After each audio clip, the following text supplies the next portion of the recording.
cordial de las bienvenidas a esta nueva conversación en el marco del Congreso Futuro 2025. ¿Qué humanidad queremos ser? Donde reflexionamos acerca de esta consigna, pero también aprendemos mucho de especialistas que tienen la cortesía y la gentileza de pasar en medio de esta vorágine que es el Congreso Futuro a tener una conversación con nosotros acá en este set que hemos dispuesto en el Seina. Y en esta oportunidad vamos a hablar con un premio nacional, vamos a hablar con el profesor José Zagal Moya. Profesor, bienvenido a este espacio de conversación.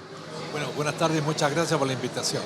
Quiero consultarle, bueno, primero ponerlo a usted en contexto, porque vamos a empezar por lo académico. José Zagal es doctor en Química, Premio Nacional de Ciencias Naturales 2024. Yo les decía, profesor titular y académico distinguido en el Departamento de Química de los Materiales de la Facultad de Química y Biología de la Universidad de Santiago de Chile. Además, es un currículum bastante extenso, voy a tratar de acotarlo un poco. Es miembro de la Academia Chilena de Ciencias y de la Academia de Ciencias de América Latina. Tiene una cantidad de distinciones que ha tenido y en su vida personal lo ha hecho todo prácticamente. Poesía, pintura, caricaturista, músico, bombero, ojo, toca la gaita acá también el hombre, y además colecciona trenes antiguos. Yo no sé qué cosa le falta por hacer, profesor, a propósito de los hobbies. Siempre faltan cosas por hacer. Siempre faltan cosas por hacer. Y dígame, profesor, comenzando desde la parte humana, ¿qué ha significado para usted ser parte de este Congreso Futuro, hablarle a un público tan heterogéneo que va desde niños, familias, estudiantes también, por supuesto, y otros especialistas? Bueno, primero yo creo que es un honor estar acá realmente porque he conversado con muchos jóvenes, incluso niños, que tienen algunas exposiciones acá, increíble inteligencia, cómo están todos estos diamantes acá, de estos talentos que a futuro van a ser ojalá científicos o cualquier profesión en el fondo. Tanto talento que hay en Chile poco aprovechado, a lo mejor todavía. Vamos a hablar un poquito de eso si nos da el tiempo. Se nos queda corto el tiempo a veces con estos especialistas y preguntarle, por supuesto, también por su premio nacional, profesor. El premio nacional que recibe, cumpliendo además, independiente de sus vínculos internacionales, un rol fundamental y de larga data en una institución de educación pública como es la USACH. ¿Cómo lo recibió?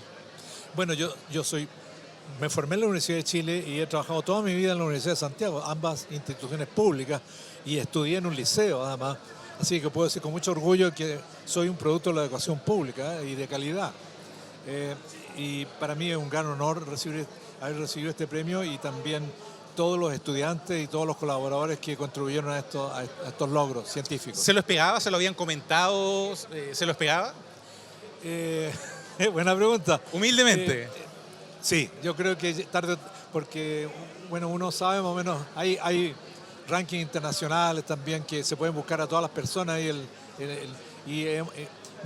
yo además he tenido mucha colaboración internacional que es muy importante. No hay que aislarse en la ciencia, al contrario, hay que colaborar tanto con colegas chilenos o extranjeros, no importa de dónde vengan.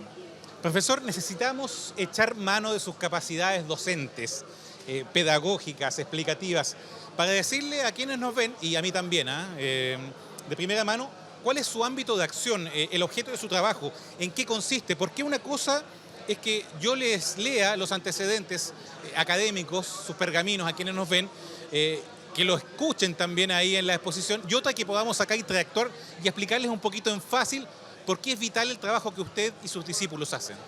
Bueno, la energía es fundamental para la economía. La energía va paralela con el dinero, ¿no?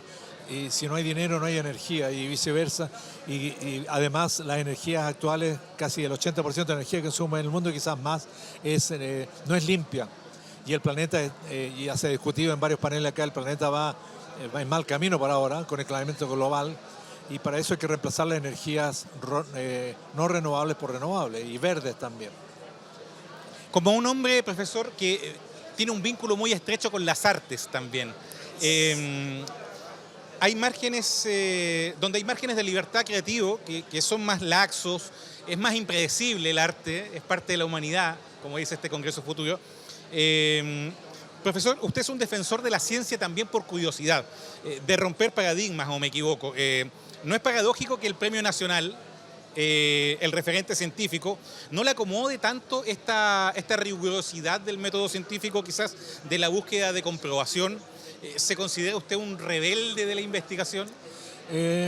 No, más que un rebelde, me siento más bien libre porque no es bueno encasillarse, al contrario, y la ciencia no tiene raza, país, lenguaje, la ciencia es universal y el arte también. Profesor, además, por su trabajo, se puede ver la vinculación que tiene con diferentes áreas de la química. Usted lo decía, apuntando a las nuevas energías, la conversión. Y para Chile, esto ha sido todo un tema, a ratos más incómodo, sobre todo por la sobreexplotación de materias primas, por sobre la generación del famoso valor agregado, ¿no? ¿Qué me puede decir respecto de aquello? Bueno, yo creo que se resume en una simple frase, ¿ah? Chile históricamente ha exportado cosas baratas y ha comprado cosas caras, y ha importado cosas caras. Esa ecuación hay que romperla porque, o si no, nunca vamos a desarrollarnos, vamos a estar siempre, tenemos una economía más o menos estable, etcétera, pero para saltar al desarrollo hay que tomar el camino de la ciencia y la tecnología. Todos los países realmente nuevos que tomaron ese camino, como Corea, Israel, China, incluso Finlandia, Singapur, han tomado el camino de la ciencia y tecnología, y nosotros estamos con mucha timidez explorando ese camino y tenemos que ser más energéticos. A propósito, esa es una premisa, es una encrucijada que va y vuelve cada cierto tiempo. Hay temas políticos también, cómo no. ¿En qué momento nos encontramos en este 2025 frente a esa disyuntiva nuevamente? Bueno, estamos en un punto interesante porque, por ejemplo, el hidrógeno que se ha hablado tanto a nivel mundial, Chile potencialmente podría ser un exportador de hidrógeno verde. Eso es una oportunidad gigantesca para nosotros de ya empezar a salir del cobre, salir tanto del litio, que a pesar de que el litio también es importante para la batería, pero el hidrógeno va a ser el petróleo del futuro. Si Chile se posiciona en el hidrógeno, vamos a dar ese salto finalmente. Pero eso tiene que ir también de la mano con innovaciones científicas propias. No podemos esperar que nos vengan a instalar las instalaciones de hidrógeno de afuera. Tenemos que tener nuestra propia inteligencia, nuestras propias neuronas. Y las neuronas las tenemos. Son más abundantes que el salitre, que el cobre, que el litio. Mira, la reflexión que nos deja el profesor. Estamos hablando con José Sacal Moya, además Premio Nacional de Ciencias Naturales y doctor en Química, además de múltiples funciones que vamos a tratar de desentrañar un poquito en esta conversación. Me leyó un poco la mente a propósito de adelantar este diálogo sobre el litio, sobre el hidrógeno verde, porque usted diría que se nos puede pasar, o sea, ya se nos puede estar pasando un poco el cuarto de hora respecto a temas como el litio. Bueno, a ver, las baterías de litio usan litio, ¿ya? Que se usan en todos lados, en las computadoras, en los celulares, pero la batería de litio necesita un recurso escaso. El litio no es tan abundante en el planeta, por lo tanto, vienen tecnologías que van a desplazar a la batería de litio, y eso es un riesgo para Chile. Por ejemplo, la batería de sodio. Nos pasó con el salitre. Yo se lo decía, lo acotaba temporalmente, porque... Claro, el litio, ya nosotros venimos escuchando anuncios desde hace bastante rato, será una década, y el litio a nivel mundial ya lleva por lo menos ya un par de décadas. Entonces, ¿hay un poquito de inacción acá en Chile respecto de eso? ¿Hay mucho anuncio y poco concreción? Bueno, por suerte el litio tiene otras aplicaciones. Afuera de la batería tiene aplicaciones de energía nuclear, así que hay algunos nichos de... Pero nosotros tenemos que ser capaces de depender de nuestros recursos intelectuales más que los recursos no renovables. Y ese salto lo hemos ido dando muy tímidamente, digamos, y en los últimos gobiernos, de los últimos 50, 60 años. El progreso, sí, había un progreso muy fuerte de la ciencia en Chile, pero no tiene la pendiente, la velocidad necesaria para afrontar los desafíos del futuro. En todo tema, el agua, el aire, los mares, todo. Y respecto a eso, sobre el hidrógeno verde, pudiera ustedes desde la academia, por ejemplo, ver que el concepto de hidrógeno verde, sus potencialidades, quizás está siendo mal entendido, por ejemplo, en círculos políticos, e incluso ciudadanos también, donde se le está tratando como un plan B, cuando quizás debiera ser a lo mejor el plan A, una prioridad para nuestro país? Interesante pregunta. A ver, a mí me gusta hacer este siguiente ejercicio. Supongamos que Chile no tiene ni un recurso, nada. Es un desierto entero. Bueno, tendríamos ingeniería solar. Ahí tendríamos que empezar a ingeniarnos cómo vamos a salir de ahí, como lo hizo Singapur o Finlandia, que no eran países desarrollados. Entonces, claro, descansar en un recurso como el hidrógeno es importante, pero hay que tener varias otras alternativas posibles. No solo porque si fabricar hidrógeno a partir del agua, la tenemos que sacar del mar.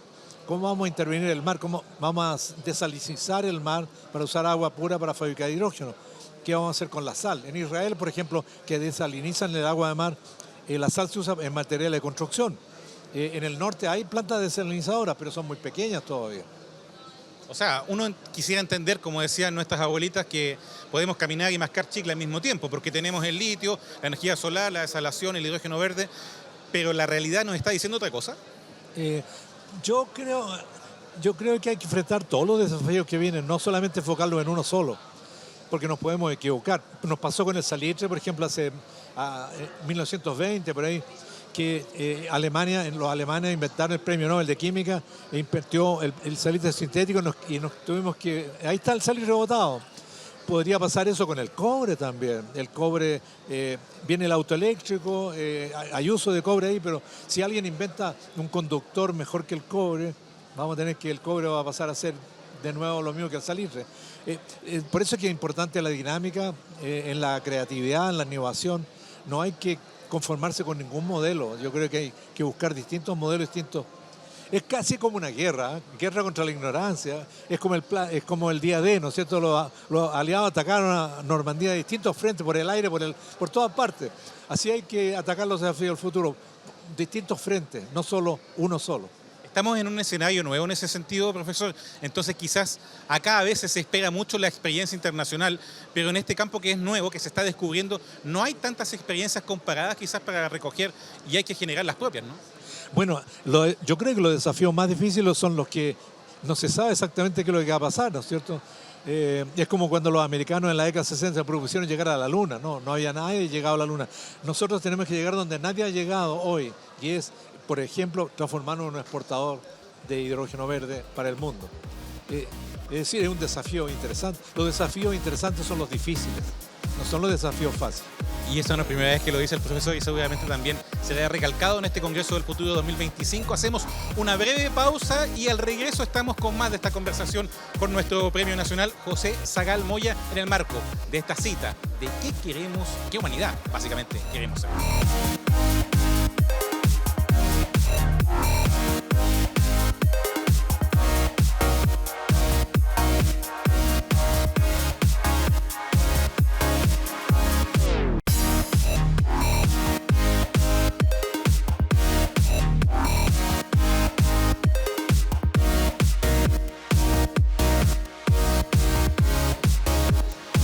¿Qué humanidad queremos ser? Es la consigna de este Congreso Futuro 2025 y que nos permite conversar con distintos especialistas y referentes de nivel mundial, en este caso con el profesor José Zagal, Premio Nacional de Ciencias Naturales, doctor en Química y con una serie de pergaminos para desentrañar las potencialidades de nuestro país. Profesor, la empresa, como lo dijimos en la primera parte un poco, pero la empresa de potenciar los frentes como el litio, el hidrógeno verde y sus potencialidades, es algo que, seamos honestos, requiere financiamiento para poder generar infraestructura, redes y sobre todo capital humano capaz de manejar estos retos. No le voy a preguntar, obviamente, cómo vamos en eso, pero sí, al menos si estamos bien encaminados en nuestro país.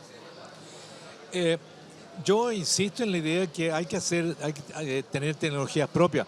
Voy a dar un ejemplo de hace 50, 60 años atrás, cuando se produjo la expropiación del cobre. Las empresas del cobre estaban en manos extranjeras. Se fueron los extranjeros y había muy poco know-how local. Se llevaron a la tecnología también. Hay que prepararse para el caso en que, ¿qué pasa si se instalan empresas extranjeras a fabricar hidrógeno verde?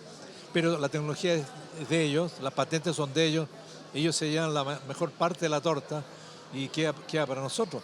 Por eso que tiene que haber aquí consorcios mixtos.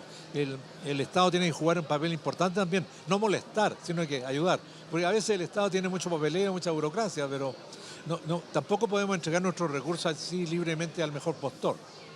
Sí, profesor, ahí el tiempo, lo que pasa también es que los tiempos políticos, que es algo que nosotros acá también hemos dialogado con invitados, a veces no ayudan para ciertas decisiones. Sí sirven para aunar voluntades, como por ejemplo el incremento que se ha propuesto para el presupuesto en ciencias, por ejemplo. O este Congreso Futuro donde estamos, donde acá no hay corrientes políticas, acá todos convergen, reman para el mismo lado, pero esto demuestra que sí se pueden conseguir cosas, a pesar de que, como lo decía al principio, los ciclos políticos y los tiempos exigen resultados, son más bien cortoplacistas.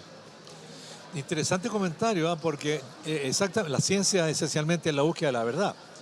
Y Por ahí escuché yo que qué sentido tiene perseguir utopías, ¿ah?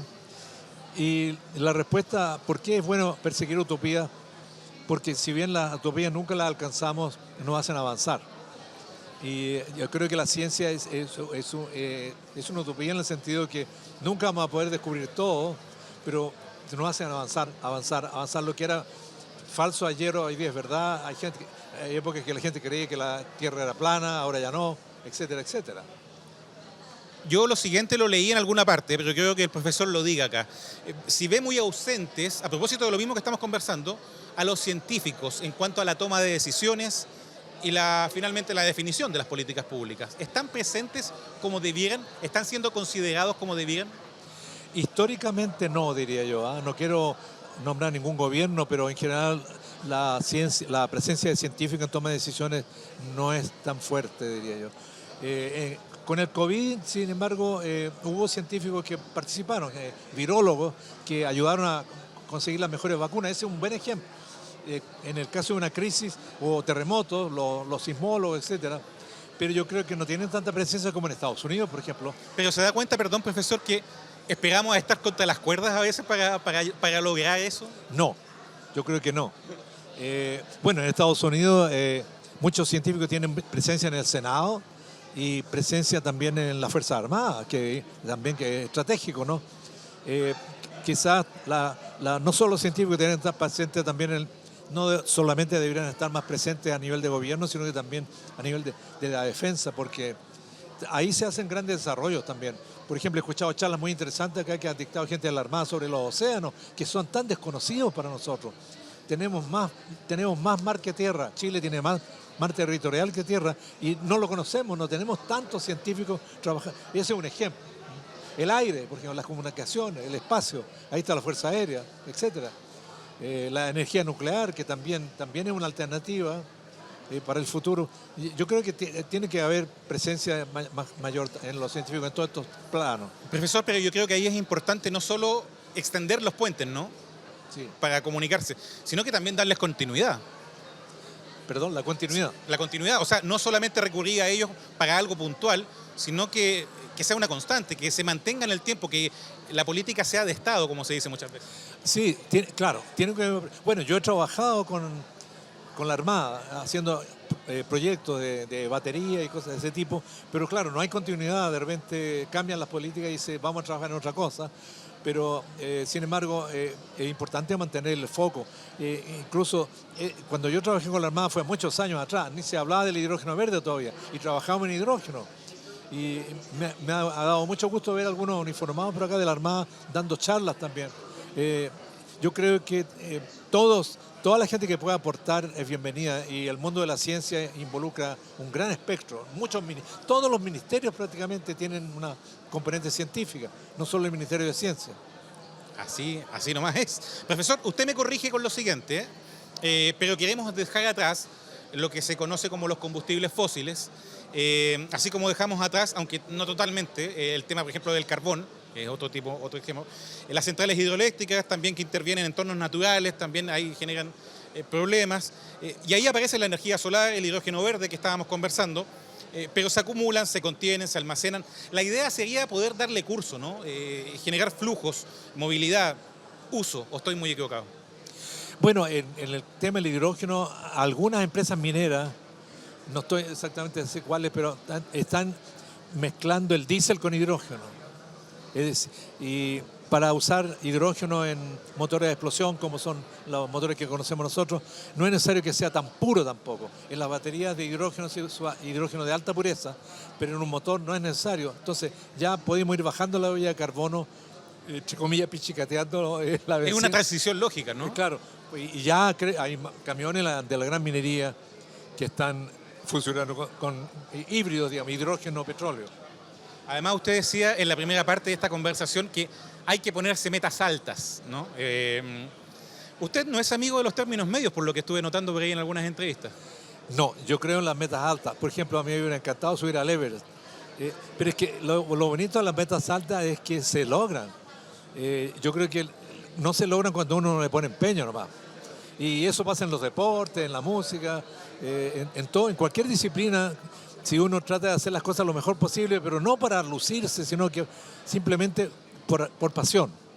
Yo creo que los atletas exitosos, los músicos exitosos, los escritores, los científicos exitosos han trabajado por pasión más que por un sueldo o por la figuración. Coincide entonces plenamente con aquello de que ya es momento de dejar atrás los papers y pasar a la acción, derechamente.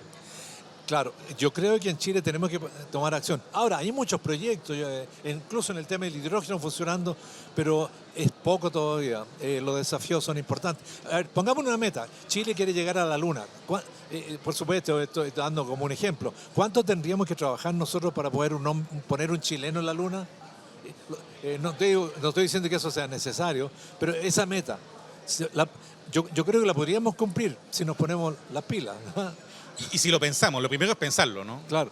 De hecho, han habido invitaciones a la Fuerza Aérea de parte de países extranjeros, de invitaciones en la NASA, hay algunas participaciones también.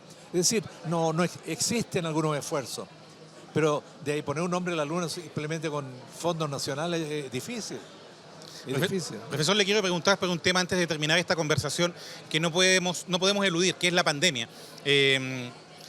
Esto ya obviamente está quedando atrás, fue hace unos años, pero como que generamos un tic, un reflejo, me da la impresión, de estar atentos a lo que puede hacer un eventual escenario similar más adelante. ¿Cómo afectó el desarrollo de las investigaciones y los procesos científicos esta pandemia? Bueno, especialmente la gente que trabaja con laboratorios fue un frenazo, digamos, que no había muy poco acceso a los laboratorios. Voy a hacer una reflexión. Durante la pandemia estaban cerrados los laboratorios, las universidades, los museos, las bibliotecas, los teatros, pero estaban abiertos los shopping centers. Ahí se ve dónde están los valores equivocados en nuestra sociedad. Ponemos más énfasis en el consumo que en la calidad humana, que en la calidad de vida. Ni hablar de lo que pasó con la educación también, por supuesto. Le quiero consultar también, por último, si sigue siendo el capital, la ganancia, los réditos, el tema de disminuir costos, el principal antagonista para lograr esa mancomunión en tiempos de paz, normales, cotidianos, sin pandemia, pero donde pudiéramos tener más avances, pero siempre se está pensando en la ganancia. Bueno, hay una canción de una película que se llama Money Makes the World Go Around, el dinero mueve al mundo. Hasta cierto punto es verdad, porque el dinero es como la energía. La energía es casi dinero condensado. Sin dinero no se pueden hacer cosas. ¿Ya? No podemos pensar en un mundo... Bueno, quizá en el futuro, con la inteligencia artificial van a ser otros los dineros, digamos, diferentes a los nuestros. Pero por ahora, para hacer ciencia se necesitan fondos. Ahí vamos a hacer el llamado acá, estamos en casa, en TV Senado, así que, bueno, el llamado está hecho nuevamente por parte de este premio nacional que tenemos el privilegio de tener acá en el set de TV Senado. Pero la pregunta final es lógica, abierta, amplia, pero alguna pista nos puede dar el profesor de José Sacal, ¿qué humanidad debemos o debiéramos ser? Bueno, yo creo que el punto más importante de la humanidad es ser felices.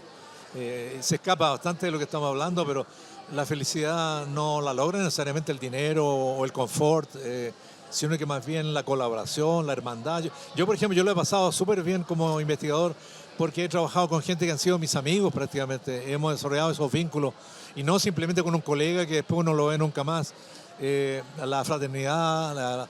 Bueno, Humberto Maturana decía, la competencia no es una virtud. La colaboración sí. Y a don Humberto sin duda también lo recordamos constantemente, estuvo acá en Congreso Futuro y es uno de los referentes históricos también a nivel de ciencia e investigación en nuestro país. Profesor, muchas gracias por compartir con nosotros estos minutos dentro de esta vorágine que se llama Congreso Futuro, donde los llevan a distintos planos para poder exponer y sobre todo para poder aprender de su conocimiento. Bueno, fantástico y gracias por la entrevista, y la vorágine igual es interesante, significa que estamos vivos. Así es, ese vértigo nos viene bien para el día a día. Agradecerle al profesor, a ustedes también que nos han permitido poder llevar hasta ustedes esta conversación, estas reflexiones, hablar de hoy, también de mañana, de las personas, de la ciencia, además, por supuesto, de las potencialidades que podríamos alcanzar como especie. Todo el material, www.congresofuturo.cl y también en las redes oficiales del Senado de la República y, por supuesto, de nuestra programación como canal del Senado. Será hasta la próxima oportunidad.